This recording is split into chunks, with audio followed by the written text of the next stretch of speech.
Assalamualaikum warahmatullahi wabarakatuh. Halo anak-anak kelas 4. Apa kabarnya hari ini? Hari ini kita masih berada di tema 8 ya nak, yang berjudul daerah tempat tinggalku. Dan kita juga masih berada di subtema 2 yang berjudul keunikan daerah tempat tinggalku. Kita sudah memasuki pembelajaran 3. Mari kita mulai pembelajaran hari ini. Hari itu, Dayu dan teman-teman berdiskusi mengenai berbagai pekerjaan sesuai lingkungan tempat tinggalnya. Mereka juga berdiskusi mengenai pekerjaan yang berkaitan dengan kegiatan ekonomi. Dayu bercerita bahwa dia dan ayahnya pernah berbincang dengan seorang bapak yang pekerjaannya menjadi badut. Bapak itu bernama Pak Andi. Pak Andi bekerja di suatu mall dan dari pukul 3 ya atau 15.00 WIB sampai pukul 21 WIB atau jam 9 malam. Pagi hari Pak Andi menjadi badut di sebuah tempat wisata yang letaknya tidak jauh dari mall. Sampai akhirnya pembicaraan Dayu, ayah Dayu dan Pak Andi berlanjut dengan bertukar alamat. Ternyata tempat tinggal Pak Andi tidak jauh dari mall tersebut. Pekerjaan sebagai badut banyak kita jumpai di kota. Ia menjadi badut merupakan salah satu pekerjaan jasa. Apa contoh pekerjaan yang saling berkaitan dalam suatu kegiatan ekonomi ya? Ayo kita mencari tahu. Amatilah gambar-gambar yang ada di bawah ini. Nah, ini ada gambar yang pertama produksi buku, selanjutnya di bawahnya itu distribusi buku, dan lalu ada konsumsi buku. Jadi setelah diproduksi bukunya didistribusikan, selanjutnya dikonsumsi oleh masyarakat. Ingatkah kalian kegiatan ekonomi? Kegiatan ekonomi terdiri atas produksi, distribusi, dan konsumsi. Jawablah pertanyaan-pertanyaan berikut. Nah anak-anak, ini kita sudah belajar ya waktu itu di subtema 1 pembelajaran 4. Coba kalian cari lagi video-video pembelajaran kita pada saat kita belajar subtema 1 pembelajaran 4. Ini jawabannya ada di video tersebut ya. Nomor 1, apakah yang dimaksud produksi dan produsen? Nah ini ada jawabannya di video tersebut, atau kalau enggak di buku tema juga ada. Nomor 2, apakah yang dimaksud distribusi dan distributor? Ini ada semua jawabannya ya. Kalian coba cari di YouTube yang tema 8 subtema 1 pembelajaran 4 ya. Nomor 3, apakah yang dimaksud konsumsi dan juga konsumen? Nah, ini berbeda juga nih artinya. Konsumsi itu adalah apa? Konsumen itu adalah apa? Kalian isi di buku temanya ya. Nomor 4, apa kegiatan penduduk pada gambar Rubik? Ayo mengamati. Nah, jawabannya adalah pada gambar tersebut terdapat 3 pelaku kegiatan ekonomi, yaitu produsen, distributor, dan konsumen. Ketiga pelaku kegiatan ekonomi tersebut itu saling berkaitan. Selanjutnya berbicara mengenai pelajar. Tahukah kamu kota yang mendapat julukan kota pelajar? Kota dengan julukan kota pelajar adalah Yogyakarta. Kota Yogyakarta memiliki banyak keunikan. Pada pembelajaran 2, kamu sudah mengetahui keunikan Yogyakarta. Di antaranya dilihat dari tempat wisata, transportasi, dan adat istiadat berupa upacara adat. Bagaimanakah karakteristik pelajar di kota Yogyakarta? Saat ini, daerah Yogyakarta sudah dihuni banyak suku bangsa di Indonesia, seperti suku Jawa, Sunda, Batak, serta etnis Tionghoa. Oleh karena itu, karakteristik pelajar yang ada di Yogyakarta itu sangat beragam. Para pelajar dari berbagai daerah yang tinggal di satu lingkungan harus hidup rukun. Manusia harus hidup rukun di tengah-tengah perbedaan. Perbedaan adalah karunia Tuhan. Perbedaan merupakan sarana untuk saling mengenal satu sama lain. Nah, sekarang kalian coba perhatikan gambar berikut ini. Nah, ini teman-teman Edo semua sedang berdiskusi. Apakah gambar di atas menunjukkan keragaman karakteristik? Apa yang sedang dilakukan anak-anak pada gambar di atas? Tuliskan pendapatmu pada tempat di bawah. Nah, iya, pada gambar di atas terdapat gambar anak-anak sedang bermusyawarah dan saling menghormati ketika ada perbedaan pendapat. Itu adalah jawabannya. Nah, daerah tempat tinggal penduduk Yogyakarta itu beragam. Ada daerah dataran tinggi, dataran rendah, pesisir, kota, dan desa. Di Yogyakarta juga banyak dijumpai sungai, di antaranya Sungai Opak, Sungai Code, Sungai Kuning, Sungai Progo, dan Sungai Gajah Wong. Salah satu sungai di Yogyakarta yang memiliki cerita legenda adalah Sungai Gajah Wong.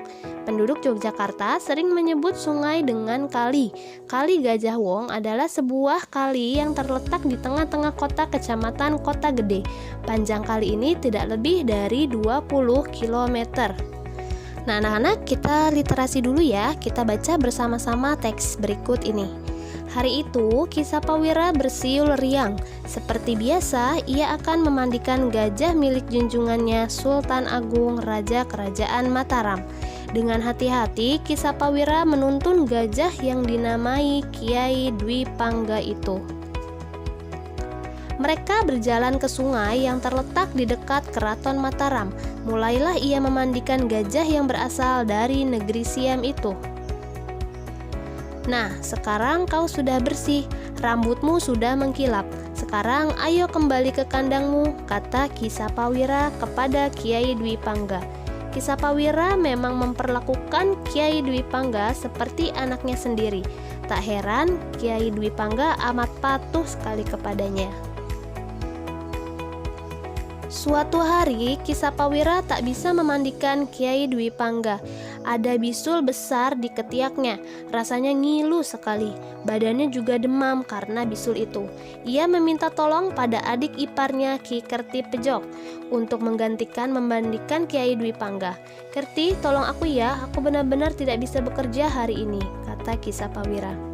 "Tenang Kang, aku pasti akan membantumu. Tapi tolong beritahu bagaimana caranya supaya gajah itu menurut kepadaku.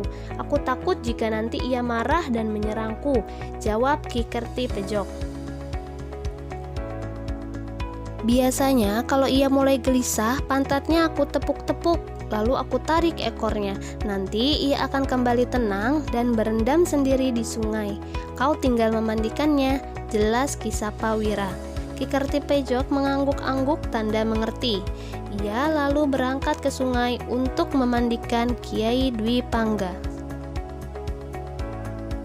Sepanjang perjalanan, Ki Kerti Pejok mengajak Kiai Dwi Pangga mengobrol. Ia juga membawa buah-buahan sebagai bekal dalam perjalanan. "Gajah gendut, kau mau makan kelapa?" tanyanya sambil melemparkan sebutir kelapa pada Kiai Dwi Pangga. Kiai Dwi Pangga menangkap kelapa itu dengan belalainya. Dengan mudah ia memecahkan kelapa itu dan memakannya. "Sekarang kau sudah kenyang kan? Ayo jalan lagi," kata Ki Kerti Pejok sambil memukul pantat Kiai Dwi Pangga. Sesampainya di sungai, Ki Kerti Pejok melaksanakan tugasnya dengan mudah. Digosoknya seluruh bagian tubuh Kiai Dwi Pangga sampai bersih dan berkilap. Setelah itu mereka pulang ke Keraton Mataram. "Kang, hari ini aku sudah melaksanakan tugasku dengan baik. Apa besok Kakang masih memerlukan bantuanku?" tanya Ki Kerti Pejok pada Kisapawira.